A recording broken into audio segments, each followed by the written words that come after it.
The smoke from Adrian Cross's chimney was the only human mark left in the valley. A thin gray ribbon rising defiantly against the autumn sky while orc war banners flapped from every ridge and hilltop for miles around. Kerra stood at the edge of his property line, her green fingers wrapped around the wooden fence post, watching the solitary figure chopping wood behind his modest stone cottage, as if the world hadn't completely changed around him. "You are the scout," her father's voice rumbled behind her. She turned to face Warchief Grand, his scarred face impassive beneath his iron crown. "Yes, father, I have been observing for 3 days as you commanded, and he tends his garden. He repairs his roof. He chops wood. He does not attempt to flee or send messages. He simply lives." Her father's tusks caught the fading sunlight as he frowned. "The human settlements to the south were abandoned within hours of our army's arrival. The northern villages burned their own homes rather than leave them for us. Yet this one stays." Kerra had been wondering the same thing. Every human with sense had fled when the Ironhide Clan's forces swept through the disputed territories, reclaiming lands that had been stolen generations ago. The war had been brief and decisive. Now these valleys belonged to her people again, and no human should have remained. Yet Adrian Cross had not only stayed, he had planted winter wheat. "Perhaps he is mad," her brother Throck suggested, leaning against a tree with characteristic laziness. "Or a spy." "Then discover which," her father commanded, his eyes on Kerra. "If he is mad, drive him out. If he is a spy, kill him. If he is neither—" The warchief paused, his expression difficult to read. "Then I wish to know why a human would choose to live surrounded by those his people call monsters." Kerra nodded, touching her fist to her chest in salute. As her father and brother departed, she remained at the fence line, studying the human. Adrian Cross appeared to be perhaps 30 winters old, with dark hair that fell past his collar and a lean, work-hardened build. He moved with the efficient grace of someone who had performed the same tasks 1,000 times. There was nothing obviously mad about him, but there was something odd in the way he paused occasionally to look at the mountains, his expression peaceful rather than fearful. The next morning, she approached his property openly rather than watching from the tree line. She was a warrior of the Ironhide Clan, not some skulking assassin. If he was going to shoot her with an arrow or flee screaming, better to know it immediately. Adrian was in his garden, pulling up the last of his root vegetables. He looked up at her approach, and she saw his hand move instinctively toward the knife at his belt before he stopped himself. His eyes were a surprising blue-gray, like storm clouds over the mountains. "Good morning," he called out in passable Orcish, though his accent was terrible. "Can I help you?" Kerra's hand had been resting on her axe, and she realized with some embarrassment that she had not actually planned what to say. Interrogation was typically handled through intimidation, but he did not seem intimidated, curious perhaps, cautious certainly, but not afraid. "Why are you still here?" she asked bluntly. Adrian straightened, wiping dirt from his hands. "I live here. Human settlements have been evacuated. This is Ironhide territory now, I know." He returned his attention to the garden, pulling up a particularly stubborn turnip. "I saw the banners go up last month, yet you remain." "Yes." He said it simply, as if it were the most natural thing in the world. Kerra felt her jaw tighten with frustration. "Are you a spy for the human kingdoms? No, are you mad?" This actually made him smile, though it was a sad expression. "Some days I wonder, but no, I do not think so." "Then explain yourself, human." "My father wishes to know why you choose to stay in Orc territory." Adrian was quiet for a long moment, studying the turnip in his hands as if it held answers. When he finally spoke, his voice was soft. "This is my home. It has been my home for 7 years. I built that cottage with my own hands. I cleared these fields. I planted that apple orchard." He gestured toward the neat rows of young trees on the hillside. "Those trees will not bear fruit for another 2 years, but I intend to see it. I intend to make cider from those apples and drink it in my home on my land, regardless of whose banners fly from the mountains. You would risk death to remain on this patch of dirt. Is that what you have come to do? Kill me?" He met her eyes directly, and she saw no challenge there, only genuine question. "Not yet," Kerra said. "My father has commanded me to determine your intentions. Then I suppose you will be watching me for some time." Adrian pulled another turnip from the earth. "Would you like some tea?" "I have fresh bread from yesterday." The offer surprised her so much that she took a step backward. "You invite me to eat in your home. You are going to be observing me anyway. Might as well be comfortable." He stood, gathering the turnips in a basket. "Besides, if I were a spy, this would be a poor way to maintain my cover. And if I were mad, well, you are armed and I am not foolish enough to attack an orc warrior in my own kitchen." Kerra found herself following him toward the cottage, still uncertain if this was some elaborate human trick. But when Adrian opened his door and stepped inside, leaving her to choose whether to follow, she found she was curious enough to accept the strange invitation. The cottage's interior was clean and well-maintained, with handmade furniture and shelves lined with preserves and dried herbs. A large stone fireplace dominated one wall, and windows on both sides let in generous light. It was, she had to admit, a good home. A permanent home, not the temporary dwelling of someone planning to flee. Adrian set a kettle over the fire and sliced bread while she stood awkwardly near the door, her head nearly brushing the ceiling beams. He noticed her discomfort and gestured to a sturdy bench. "That should hold your weight. I built the furniture to last." She sat cautiously, and the bench did not creak or shift. Human craftsmanship was often flimsy, but this was solid work. Adrian prepared 2 cups of tea, some herbal blend that smelled of mint and chamomile, and brought them to the small table along with bread, butter, and honey. "I apologize that I have no meat to offer," he said. "I have not had a successful hunt in some time." "You hunt?" Kerra accepted the tea, still feeling off balance by the entire situation. "When I can. Deer mostly, sometimes rabbits. There was a boar in the area last spring, but it proved too clever for me." He smiled ruefully. "I am a better farmer than hunter."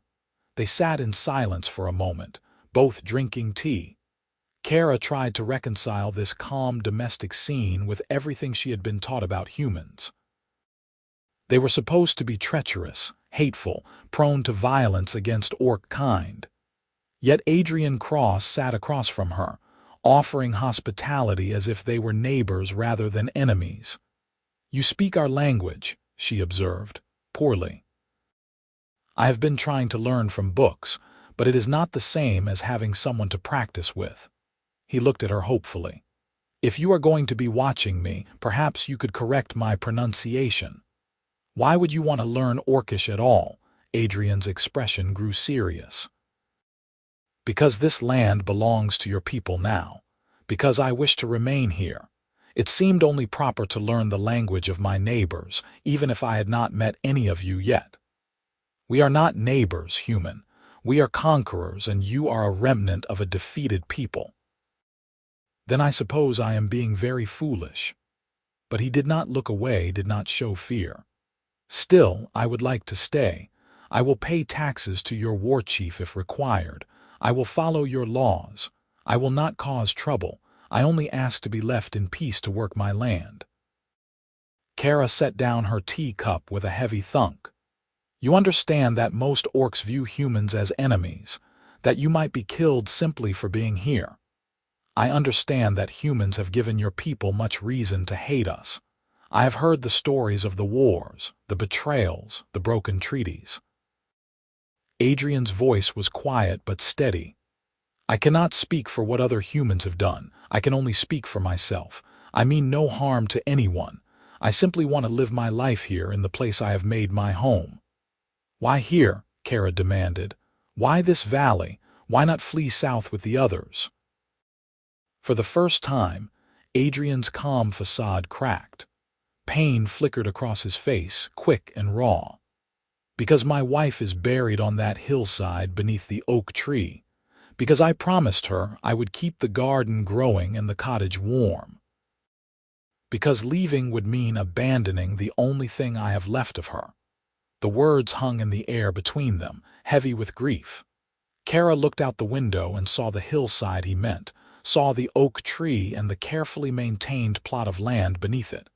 Not a garden, a grave. "She died recently," Kerra asked, her voice gentler. 3 years ago. Fever took her in the winter." Adrian stared into his tea. "We had only been married 4 years. We built this place together. It was going to be our paradise, away from the wars and politics. Just us and the land and the mountains." He drew a shaky breath. "When she died, I thought about leaving, thought about going back to the human cities, but I could not. She loved this valley. I can still feel her presence here in everything we made together. Leaving would be like losing her again." Kerra said nothing for a long moment. She understood loss. She had lost her mother to human raiders when she was young, had lost comrades in the recent war. But to remain in a place surrounded by those who might kill you, out of loyalty to a memory, that was something she had not expected to find in a human. "I will report your words to my father," she said finally, "but I cannot promise they will sway him. The war chief may order you to leave regardless of your reasons. I understand. Thank you for listening." Adrian managed a small smile. "And thank you for not killing me immediately. That seems like a good start." Despite herself, Kerra felt the corner of her mouth twitch. "The day is not over yet, human. Adrian, my name is Adrian Cross. I am Kerra, daughter of War Chief Grand of the Ironhide Clan." His eyes widened slightly at that. "I have been taking tea with the War Chief's daughter. I am either very brave or very foolish." "The latter, I think," Kerra said, but there was no heat in it. She stood, her head nearly brushing the ceiling beams again. "I will return tomorrow. Do not attempt to flee or send messages. It would not end well for you. I have nowhere to go and no one to send messages to. I will be here." And he was. When Kerra returned the next morning, Adrian was mending his fence. The day after that, he was grinding grain. The day after that, he was gathering firewood from the forest edge. Each day she observed him, and each day he did nothing suspicious. He simply lived his quiet life, maintaining his home and tending his land. On the 4th day, he invited her to help with the harvest. Kerra stared at him as if he had suggested she swim in fire. "You want me to do farm work? I could use the help, and you are here anyway," Adrian said pragmatically. Unless warrior daughters of war chiefs are above such labor. It was a gentle challenge, and Kerra found herself rising to it. "I can work harder than any human." "Good. Then you can help me dig up the potato patch. It is back-breaking work." He was not exaggerating. They spent the afternoon digging and sorting, and Kerra had to admit that Adrian worked with impressive endurance for a human. He did not complain about the labor or try to make idle conversation. They worked in companionable silence, broken occasionally by his questions about proper Orcish grammar. "You keep putting the verb at the end," Kerra corrected as they washed dirt from their hands at the well. "It is I harvest the potatoes, not I the potatoes harvest." But that is how the book showed it. The book is teaching you formal speech. No one actually talks that way except in ceremonies. You sound like you are trying to compose poetry every time you open your mouth. Adrian laughed at that, a genuine sound that made him seem younger. "Well, that explains why it felt so unnatural. Will you teach me the proper way?" and so she did. Over the following days, as Kerra continued her observation, she found herself correcting Adrian's orcish and, in turn, learning things about human farming techniques that were surprisingly effective. He showed her how he had built a water system that irrigated his crops using gravity and clever placement of channels. She showed him which wild herbs in the forest were edible and which would make him sick. It was during one of these foraging trips that they encountered trouble. 3 young orc warriors from her clan Druck, Maga, and Yorn spotted them among the trees.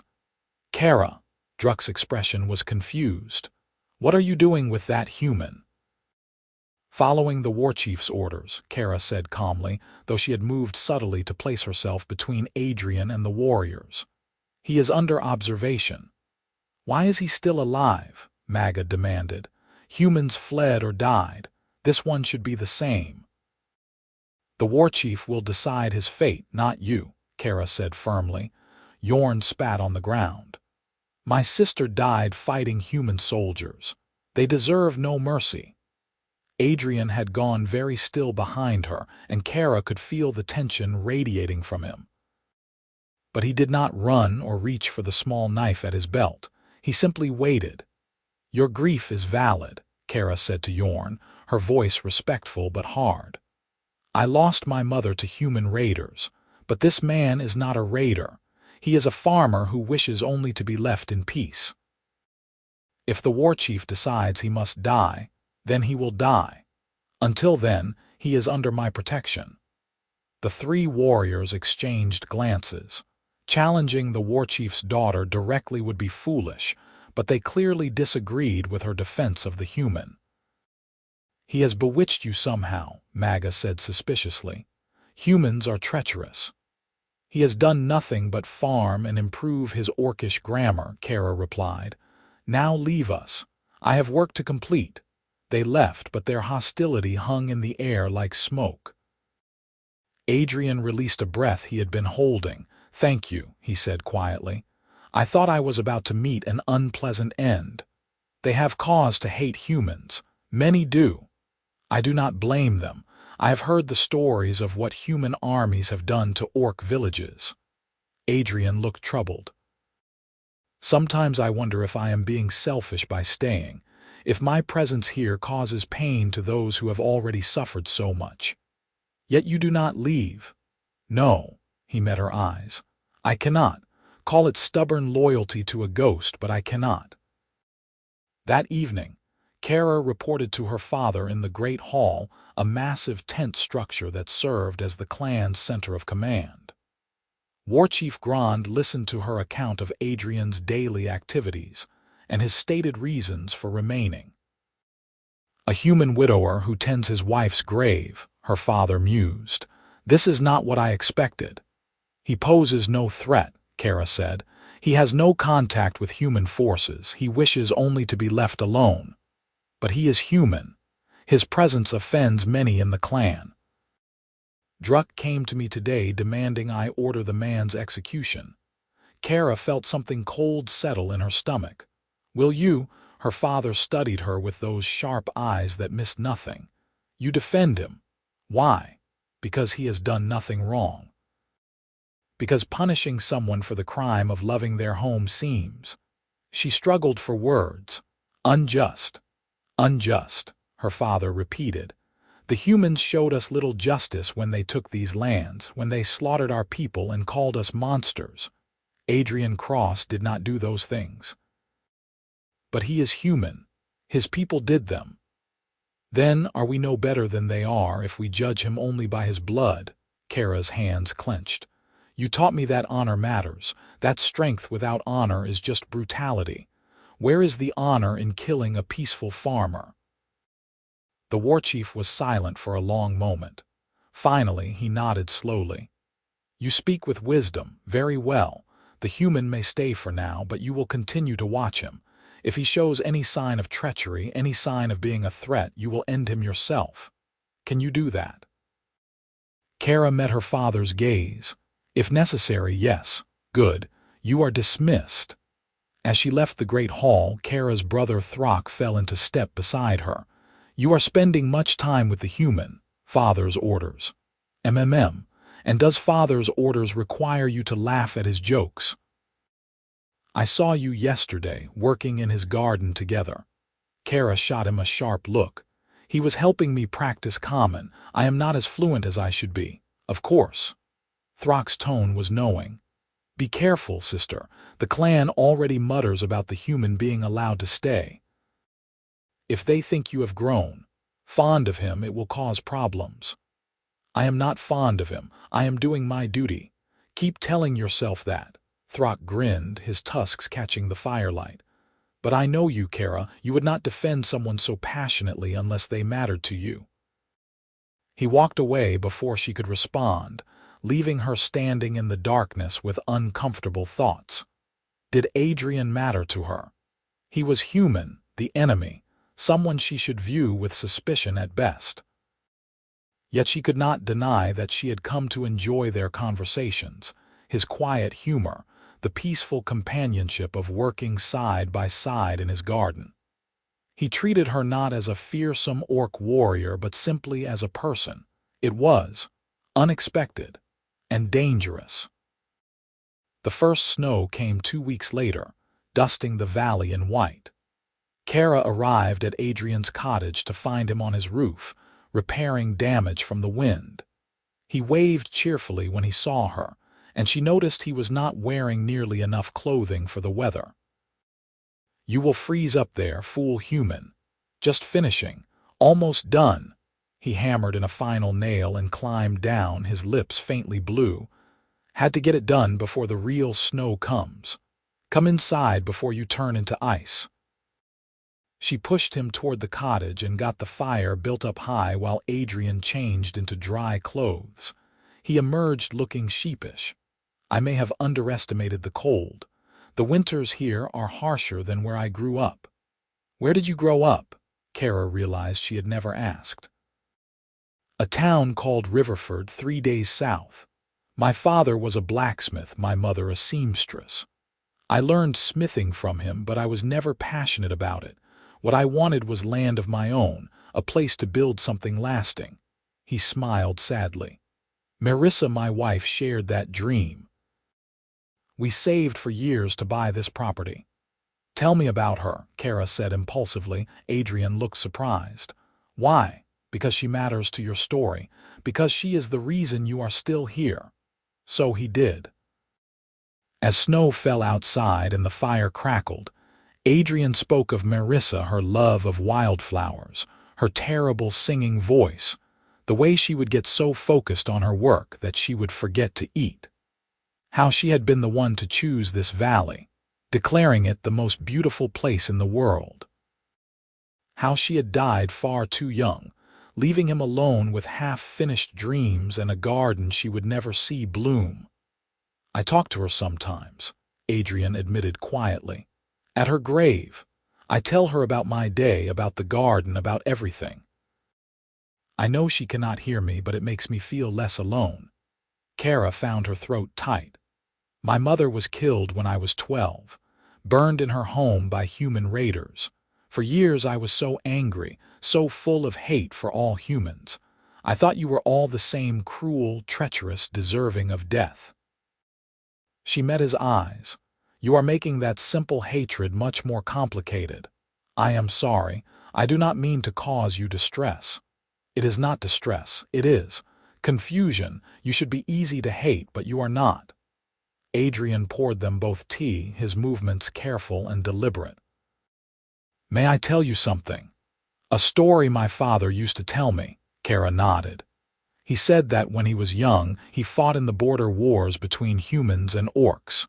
He killed many of your people and lost many friends. He should have hated orcs forever.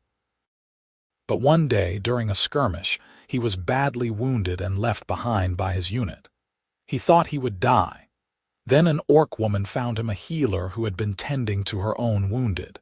She could have killed him easily. Instead, she bandaged his wounds and gave him water. She told him, 'I am tired of death. Go home to your family, human. Go home and remember that mercy exists." Adrian's voice was soft. He never forgot her. He said she taught him that being enemies did not mean being monsters to each other. That every person, regardless of their skin or tusks, had the capacity for kindness. A pretty story, but most encounters between our people do not end in mercy. No, Adrian agreed. They end in blood and grief. But does that mean we should not try for something different? Does that mean I should abandon my home and you should abandon your honor? They sat in silence, watching the snow fall beyond the windows. Kerra found herself thinking dangerous thoughts about what it would mean if a human and an orc could be friends. About whether the hatred between their peoples was inevitable or just habitual. About how Adrian's presence made her question certainties she had held all her life. Over the following weeks, as winter deepened, Kerra found herself spending more time at the cottage. Officially, she was still observing Adrian.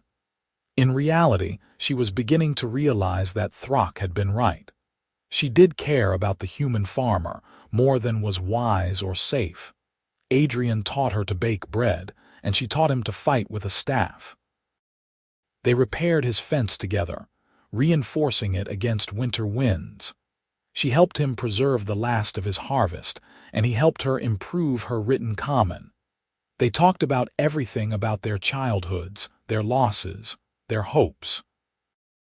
Adrian spoke of someday having children who would grow up in this valley, learning to love the land as he and Marissa had. Kerra spoke of someday earning a command of her own, leading warriors with honor and wisdom. "You would be a good commander," Adrian said one evening as they sat by the fire. "You have your father's strength but also compassion. That is a rare combination. Compassion is seen as weakness by many orcs. Then they are fools. Compassion takes greater courage than cruelty."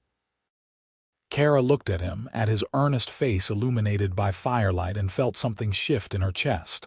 This was not just friendship. This was not just respect. This was something deeper and infinitely more complicated. She stood abruptly. "I should go. It is late." "Kerra, wait." Adrian stood as well, concern in his eyes. "Did I say something wrong?" "No, you said something exactly right, and that is the problem."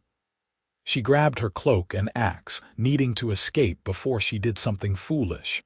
"I will return tomorrow."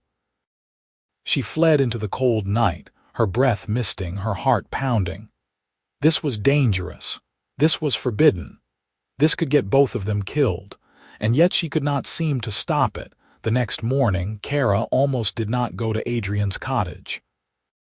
She considered sending another warrior to continue the observation, claiming she had other duties. But that would be cowardice, and Kerra was no coward. So she went, steeling herself for an awkward conversation. But Adrian behaved as if nothing had happened. He greeted her warmly and immediately recruited her help in moving firewood into the storage shed. They worked together in easy silence, and Kerra felt her tension gradually ease. Perhaps she had imagined the connection. Perhaps Adrian saw her only as a friend, a useful ally in a difficult situation.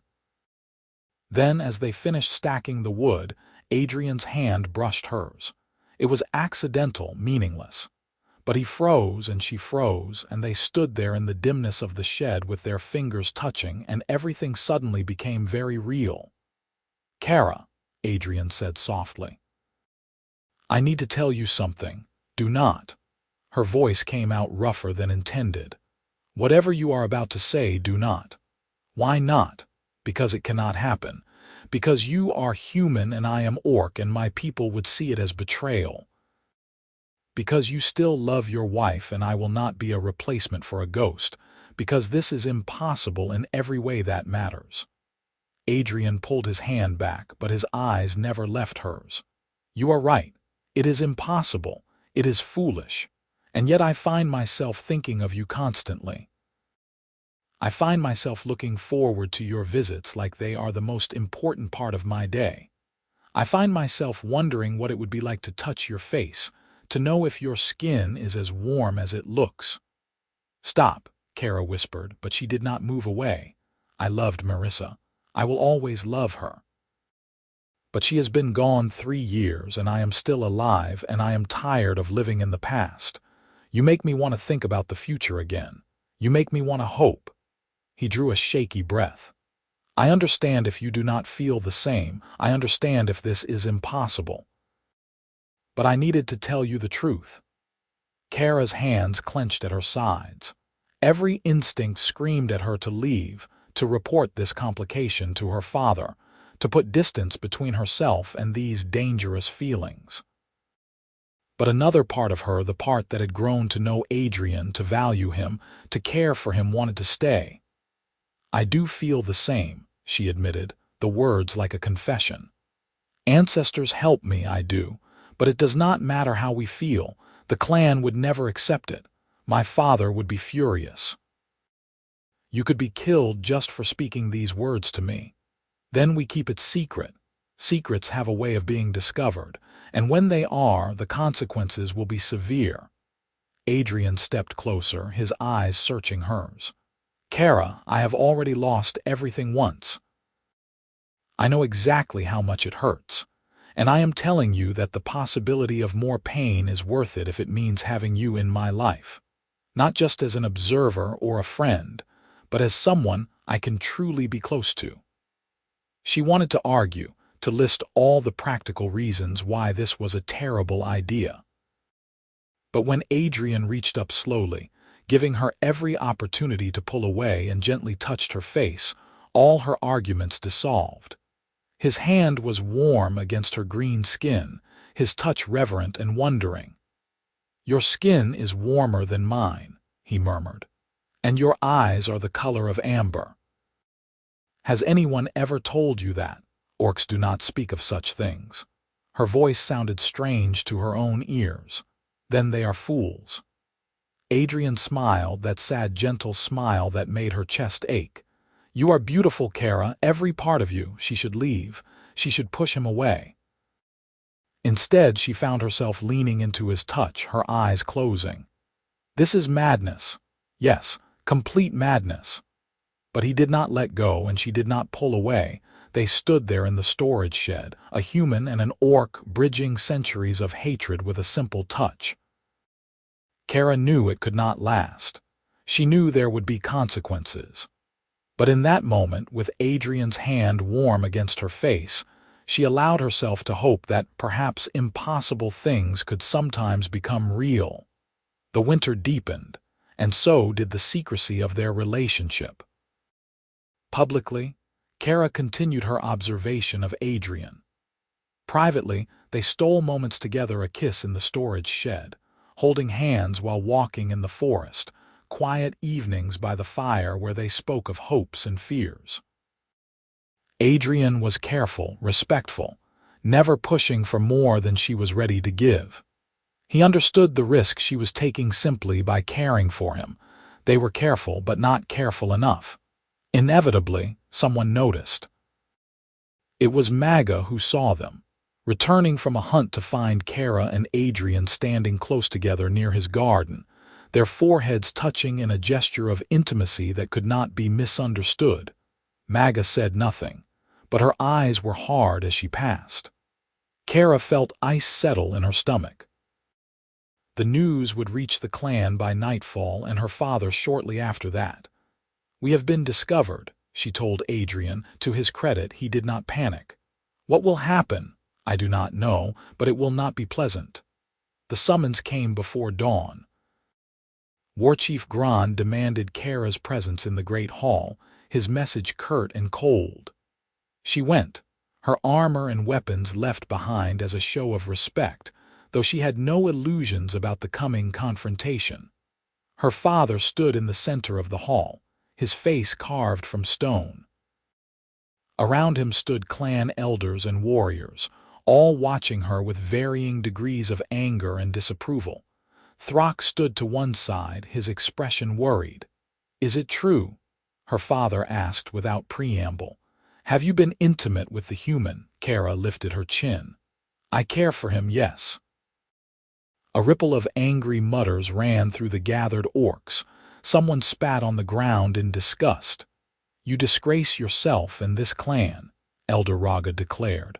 To lie with a human is to betray every orc who has died fighting them. I have not lain with him, Kerra said sharply. But I will not apologize for caring about him. Adrian Cross is a good man who has shown me nothing but respect and kindness. He is human, her father said, his voice dangerously quiet. He is our enemy. He is one man trying to live his life in peace. How is that our enemy? Because his people slaughtered ours. Warchief Gron's control finally cracked, his voice rising. Because human armies burned our villages and enslaved our children. Because your mother died screaming in flames set by humans. Have you forgotten that, daughter? Have you forgotten why we fight? I have forgotten nothing, Kerra said, her own voice rising to match his. I carry mother's memory every day, but Adrian did not kill her. He has killed no one. He wishes only to tend his farm and honor his wife's memory. Why must he suffer for crimes he did not commit? Because that is the price of war, because there can be no peace between our peoples while hatred runs so deep. Her father's eyes were pained now, beneath the anger. I allowed him to stay because you argued for mercy, but I cannot allow this. You are my daughter, a warrior of this clan. You cannot be with a human. It is impossible. Then make it possible, Kerra challenged. You are war chief. Your word is law. If you declare that Adrian Cross is under clan protection, if you allow our relationship, others will follow. And lose the respect of every warrior who has lost family to humans, and face rebellion from those who see your relationship as betrayal. Her father shook his head. I cannot do that. I will not sacrifice the clan's unity for your infatuation. It is not infatuation. I love him. The words rang out clear and defiant, and she saw her father flinch as if struck. I love Adrian Cross, and he loves me. We have done nothing shameful. We simply want a chance to be together. Then you force my hand. Warchief Gron's voice was heavy. I cannot execute you. You are my daughter, and you have broken no actual law. But I can exile you, and I can order the human to leave orc territory immediately, on pain of death. Father, please, this is my judgment. You will return to your duties as a warrior. The human will leave within 3 days. If he is found on orc land after that, he will be killed, and you will have no further contact with him. This is final. Kerra felt as if the ground had opened beneath her feet. She looked around the hall, searching for support, but found only hard faces and harder eyes. Even Throck looked away, unable to help her. She left the hall and ran through the snow to Adrian's cottage. He was already packing, having clearly expected this outcome. They are exiling you. He asked quietly. No, they are exiling you. I am ordered to stay and forbidden from seeing you again. Adrian's hand stilled on the bag he was filling. I see. Adrian, I am so sorry. I never meant to bring this trouble on you. I should have kept my distance, should have stayed professional, should have what? Not cared about me. He crossed to her, taking her hands in his. Kerra, I do not regret what we have shared, not for a moment. These past months with you have been the happiest I have been since Marissa died. Whatever comes next, that will not change. But you will lose your home, everything you built here. I lost my home once before. I can survive losing it again. His smile was sad but genuine. I am more concerned about losing you. Kerra pulled him into a fierce embrace, breathing in his scent, memorizing the feel of his arms around her. I will not let this be the end. There must be a way. What can we do? I cannot fight your entire clan, and you cannot abandon your people. She pulled back, an idea forming. My father said you must leave orc territory. He said nothing about where you must go. I do not understand. There is a valley 2 days north of here, right at the border between orc and human lands. Technically, it is neutral territory, claimed by neither side. If you went there, you would not be violating my father's order. But I would be even farther from you than if I returned to human settlements. Not if I came to visit you. Not if, when my duties allow, I traveled north to see you. Kerra gripped his shoulders. It would not be the life we might have wanted, but it would be something. It would be a way for us to stay connected. Adrian studied her face, hope and caution warring in his expression. Your father would forbid it. My father ordered me not to have contact with you in orc territory. The neutral zone is not orc territory. I would be following the letter of his command, if not the spirit. That is a dangerous game. Do you have a better idea? He did not. So they made their plans quickly, before courage or hope could fail them. Adrian would travel to the neutral valley and build a new homestead there. Kerra would continue her duties with the clan, but when possible, she would make the journey north to be with him. It was not perfect. It would require lies and secrecy and constant risk. But it was better than losing each other entirely. Adrian left on the 3rd day, as ordered. Kerra watched from a distance as he loaded his wagon with everything he could carry and took one last long look at the cottage he had built, at the garden he had tended, at his wife's grave beneath the oak tree. She saw him kneel at that grave, his lips moving in silent prayer or farewell. Then he climbed onto his wagon and drove away, heading north toward an uncertain future. For 3 weeks, Kerra threw herself into her duties with desperate focus. She led patrols, trained younger warriors, and avoided speaking to her father beyond what duty required. The clan was satisfied that the human problem had been resolved. Maga stopped giving her hostile looks. Even Elder Raga nodded approvingly when Kerra passed. But at night, alone in her tent, Kerra felt hollowed out. She missed Adrian's quiet humor, his steady presence, the way he made her feel valued not just as a warrior but as a person. She missed the future they had been building in secret, the dreams they had shared. Then, on the 21st day, she requested leave to go on a personal hunt. Her father granted it without question. Warriors often took time alone in the wilderness to clear their heads or prove themselves. He did not question which direction she traveled. Kerra rode north through snow and forest, pushing hard until she reached the neutral valley. And there, nestled against a hillside, she found a half-built cabin and Adrian chopping wood in front of it. He looked up at the sound of her horse, and his face transformed with joy. He dropped the axe and ran to her, and she slid from the saddle into his arms, kissing him fiercely. "You came," he said between kisses. "I hoped you would, but I was not certain. Did you truly think I would stay away? I thought your father might forbid it. He does not know, and what he does not know will not hurt him." She pulled back to look at the cabin. "You have been busy." "I wanted to have shelter before the worst of winter. It is not much yet, but it is a start." They spent 3 days together in that valley, and they were the sweetest days of Kerra's life. They worked on the cabin during the day, Adrian teaching her carpentry while she taught him advanced staff techniques.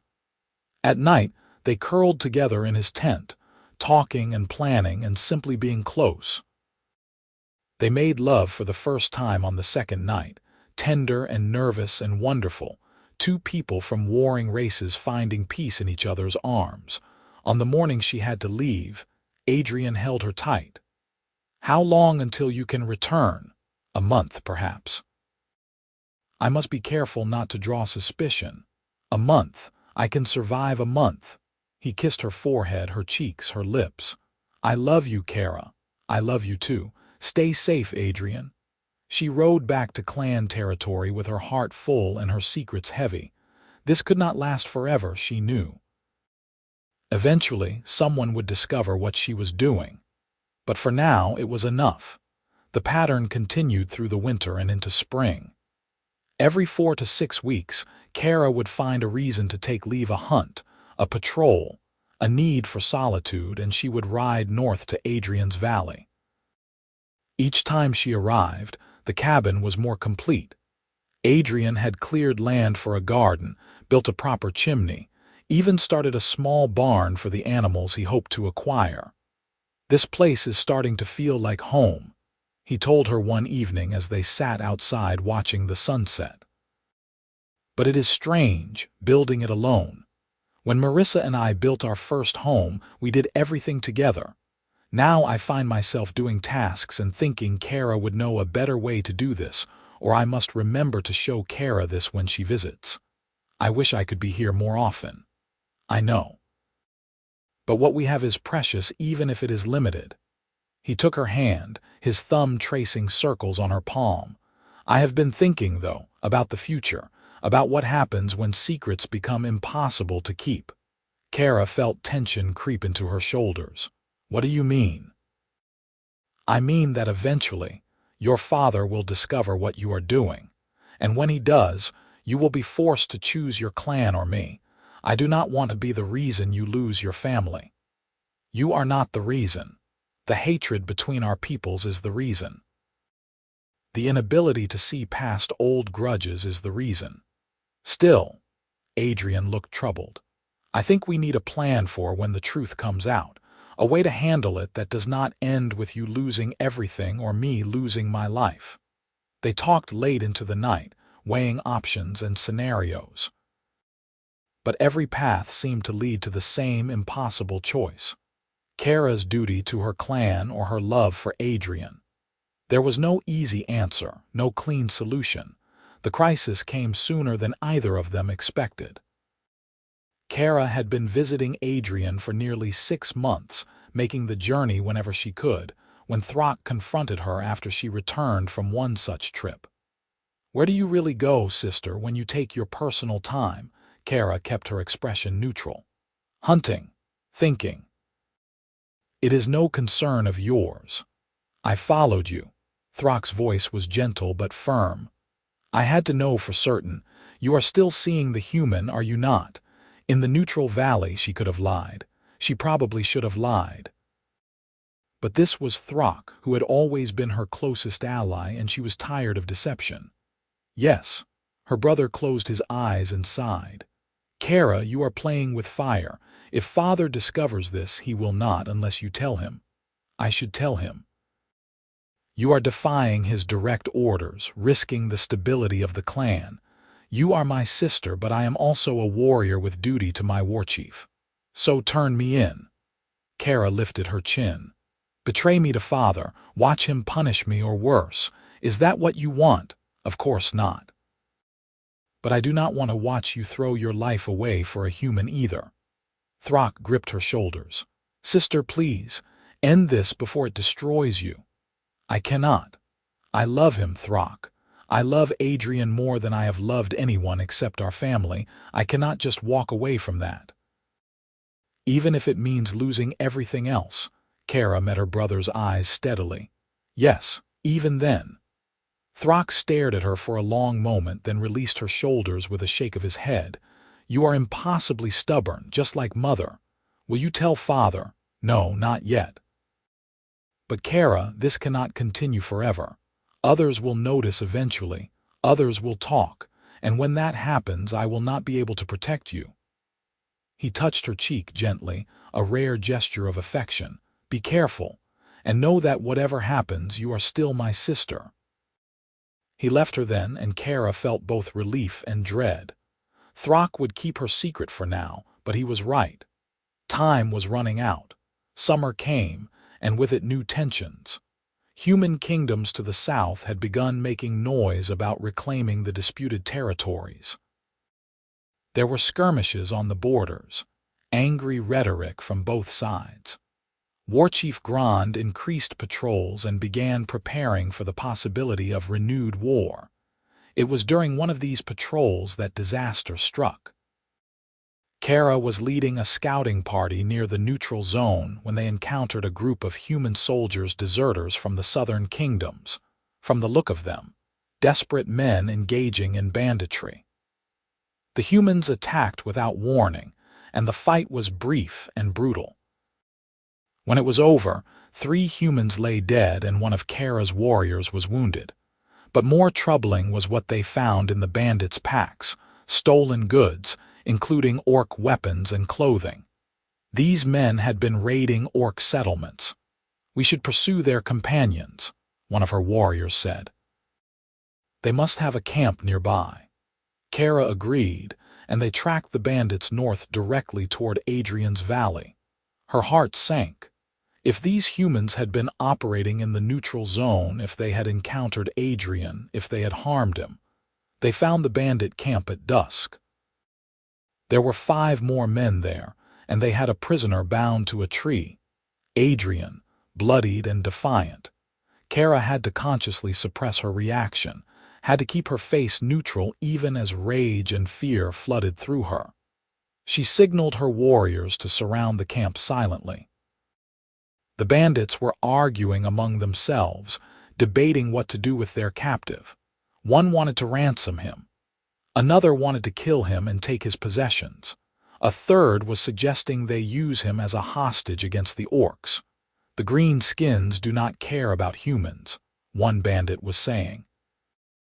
"They would probably thank us for killing him. He has supplies, tools. That cabin must have valuables. Then we search it after we slit his throat." That was enough. Kerra signaled the attack and her warriors descended on the camp like avenging spirits. The fight was over in moments. The bandits, exhausted from their earlier battle and not expecting an assault, stood no chance against trained orc warriors. Kerra went directly to Adrian, cutting his bonds with her knife. "Are you hurt badly, Kerra?" He blinked at her in surprise. "What are you doing here? Patrol." "We tracked these bandits from the southern border." She examined his injuries, cuts and bruises, nothing life-threatening. "They did not harm you too severely. They were more interested in my supplies than in me, but they were planning to kill me once they finished looting my cabin." Adrian tried to stand and winced. "Thank you, you saved my life. That is what I do." She wanted to embrace him, to hold him and feel that he was truly safe. But her warriors were watching and she could not reveal the depth of her concern. "Can you walk?" "Yes. What will you do with me now?" It was a fair question. Her warriors had just rescued a human in the neutral zone. They would expect her to leave him here or possibly escort him to human territory. But she could not simply abandon him, not when there might be more bandits in the area. "We will escort you back to your homestead and ensure it has not been looted," she said formally. "Then you will be on your own." Adrian understood. He nodded and limped along with the patrol as they made their way to his cabin. It was intact, though the bandits had clearly been planning to return to it. Kerra left 2 warriors on guard while she helped Adrian inside, ostensibly to check for hidden bandits or dangers. Once they were alone inside, she finally let herself touch him properly, checking his injuries with gentle hands. "I was terrified when I saw you bound to that tree. I was fairly terrified myself, but I should have known you would come." He smiled despite his split lip. "My fierce warrior." "This is serious, Adrian. Those bandits could have killed you, and you are alone out here, vulnerable to any human or orc who might pass through." "I know. But what choice do I have? I cannot return to orc territory and I will not go back to human lands." Kerra was quiet for a moment, then made a decision that would change everything. "Come back with me to the clan." Adrian stared at her. "Your father exiled me. I would be killed on sight. Not if you were under my personal protection, not if I claimed guest right for you." It was an ancient orc custom, rarely invoked but still recognized. A warrior could offer shelter and protection to anyone, even an enemy, and the clan was honor-bound to respect it for 30 days. "Kerra, that would expose our relationship," Everyone would know, I know, but I am tired of hiding. I am tired of lying to my father and my clan, and I am tired of worrying that you will die out here while I am away.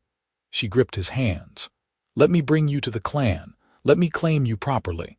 Whatever consequences come, we will face them together. Adrian searched her face. You would risk everything for me.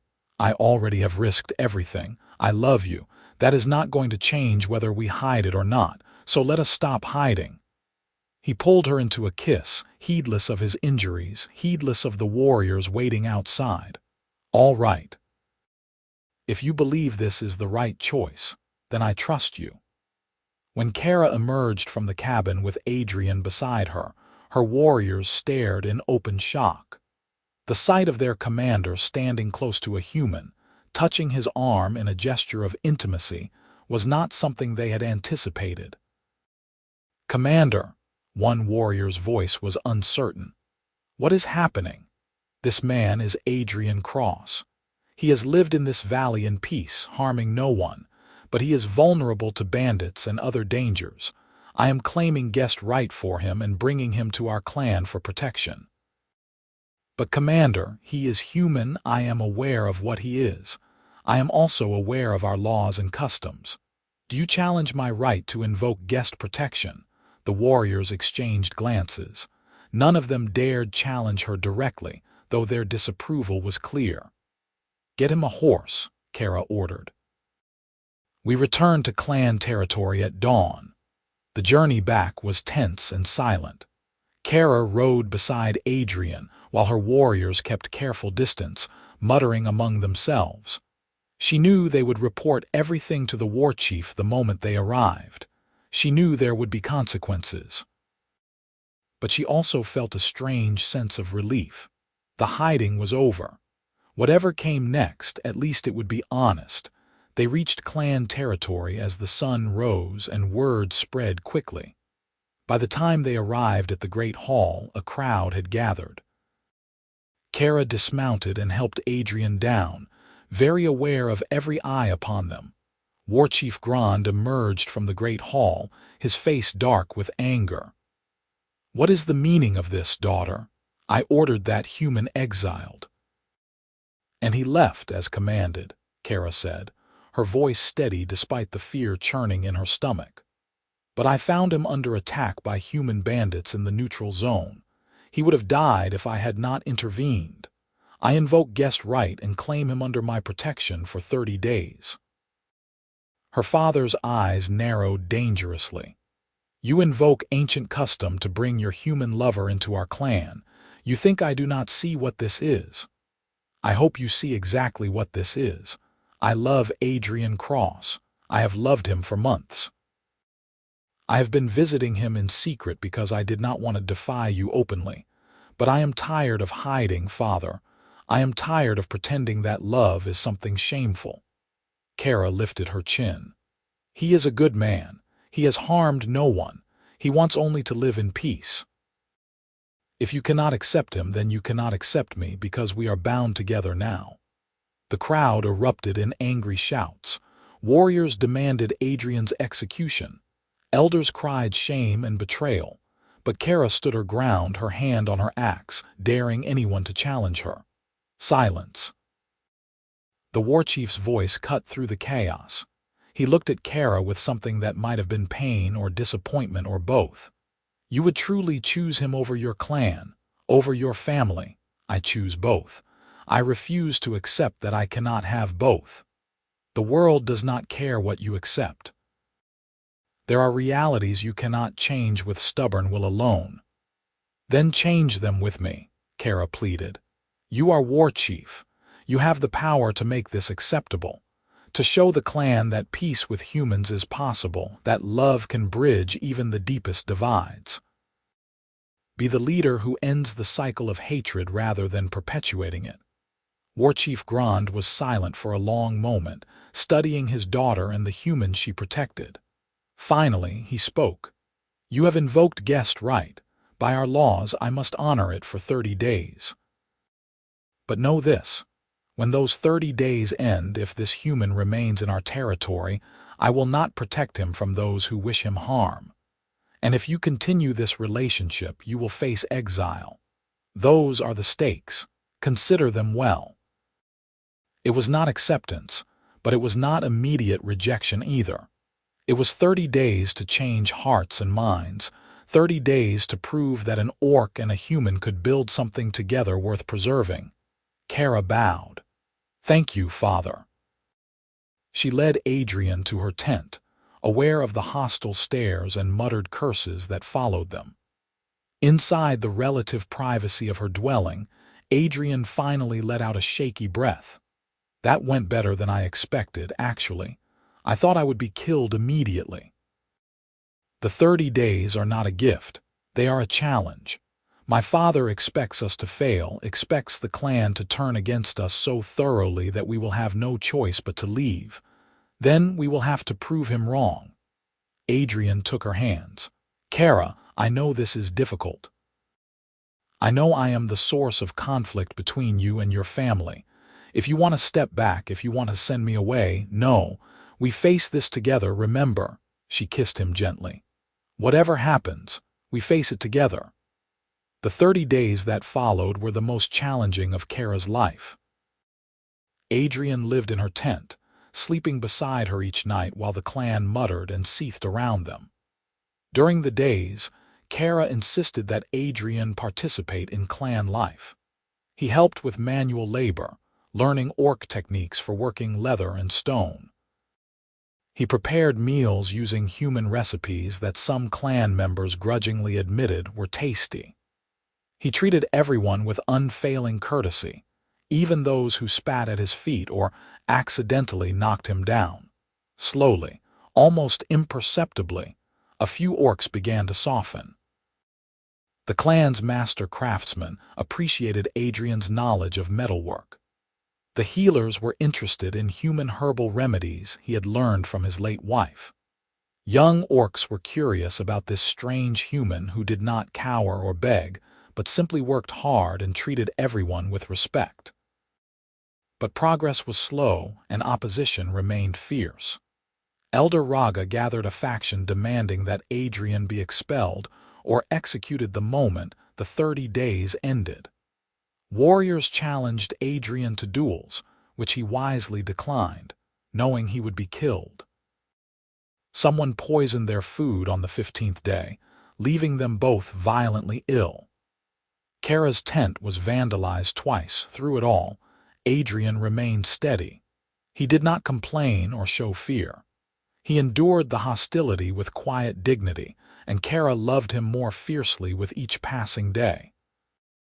On the 20th day, crisis came in an unexpected form.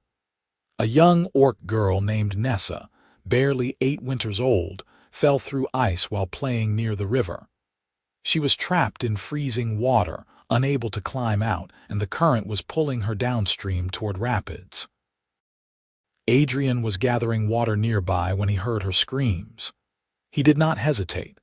He ran to the river and plunged into the icy water without thought for his own safety.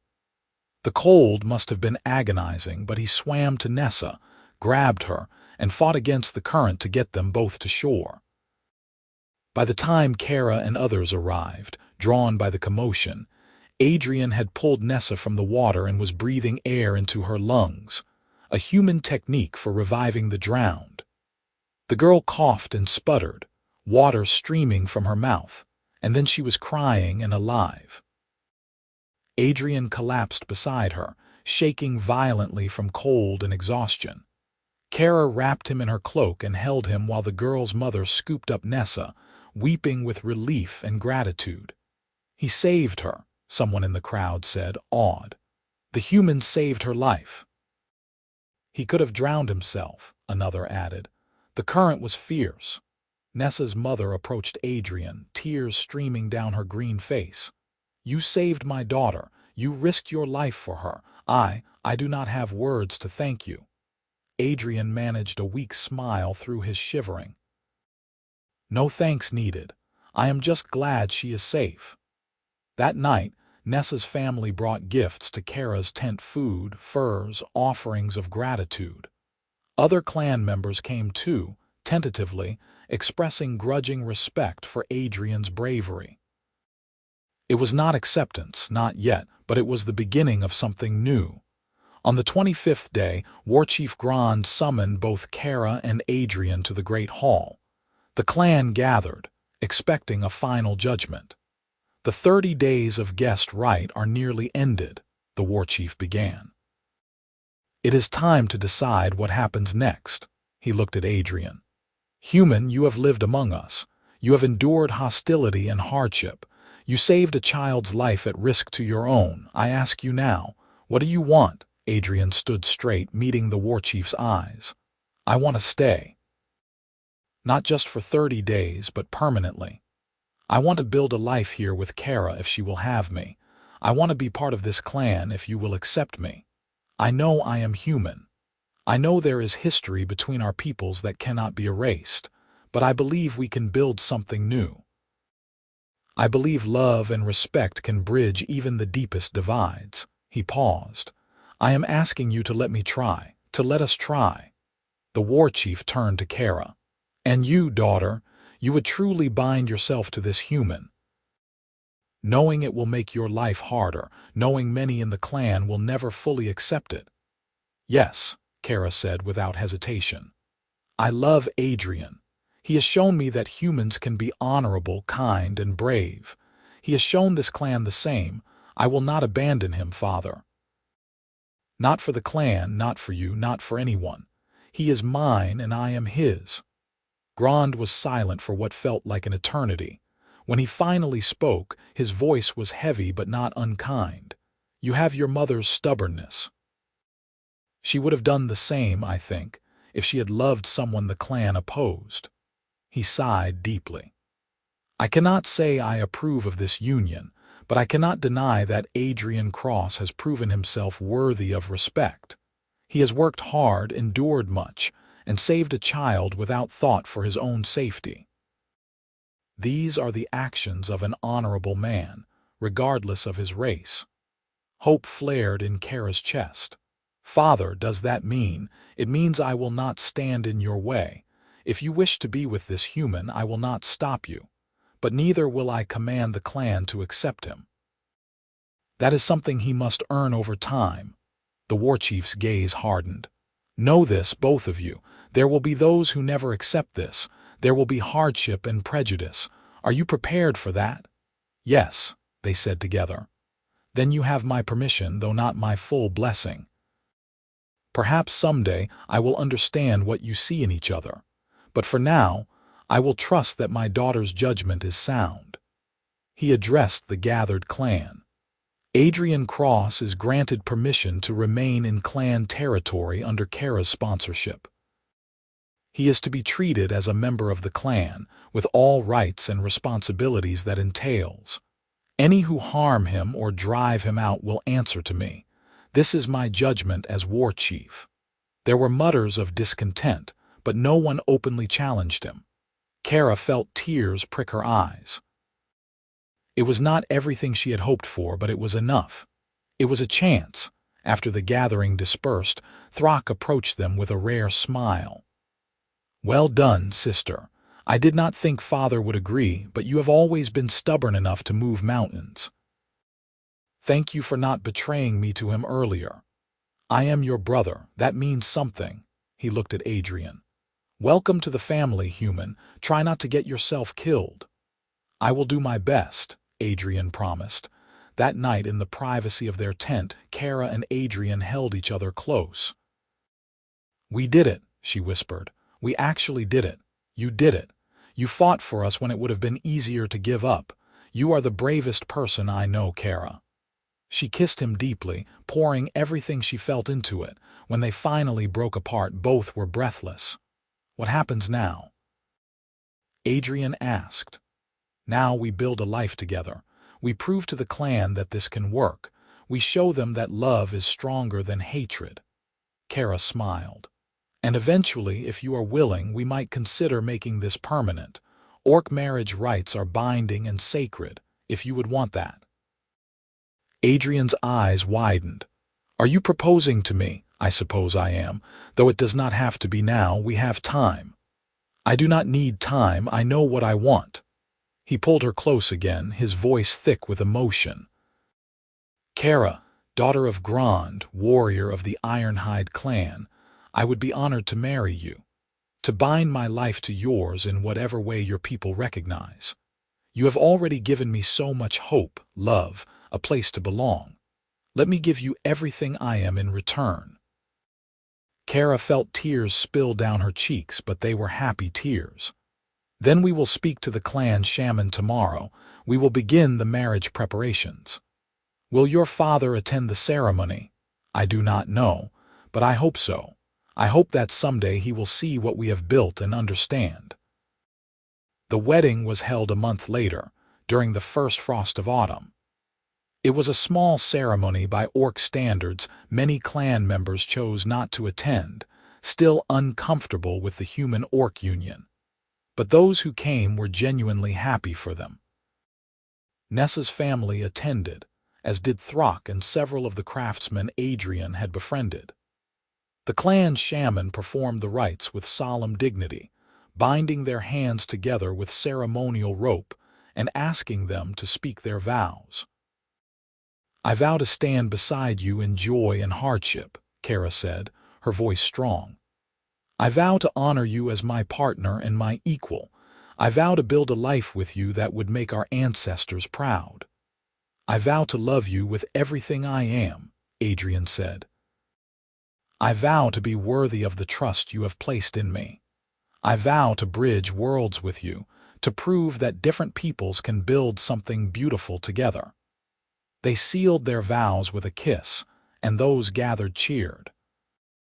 It was not the grand celebration Kerra might have once imagined for her wedding, but it was perfect in its sincerity. The surprise came at the feast afterward. Warchief Grand arrived, still in his armor, looking uncomfortable but determined. He approached the newlyweds and studied them both for a long moment. "Father," Kerra said, hardly daring to hope. "You came. I am your father. Did you truly think I would miss your wedding?" His voice was gruff. "I do not fully understand your choice. But I have seen how this human treats you, how he has conducted himself in our clan. He is not what I expected." He turned to Adrian. "You have proven yourself honorable, human. That is not a small thing. Treat my daughter well or you will answer to me." "I will, sir. I promise you that." Grand nodded shortly, then did something that shocked everyone present. He clasped Adrian's forearm in the orc gesture of respect between warriors. "Welcome to the family, son of Cross." Adrian's eyes shone with emotion. "Thank you, Warchief. That means more than I can express." The feast continued late into the night, with food and drink and stories shared. It was not a perfect acceptance. Some still viewed the marriage with disapproval, but it was a beginning. Over the months that followed, Adrian and Kerra built their life together. They constructed a new home on the edge of clan territory, a place that blended human and orc architecture. Adrian taught interested clan members about human farming techniques, while Kerra continued her duties as a warrior. They faced occasional hostility, but more often they found acceptance, especially from younger orcs who had not lived through the worst of the wars. The following spring, Adrian made a journey south with Kerra's blessing and a small escort. He returned to his old valley, to the cottage he had built with Marissa. He spent a day there, tending the grave one last time, saying a final goodbye to the life he had lived before. "I will always love you," he told Marissa's memory. "But I have found love again, and I think you would have wanted that for me. I think you would have liked Kerra. She is strong and fierce and kind, just as you were." He placed wildflowers on the grave, the kind Marissa had loved. "Thank you for the years we had. Thank you for teaching me how to love. I will carry you in my heart always." When he returned to the clan, Kerra asked if he was all right. "I am," Adrian said, and he meant it.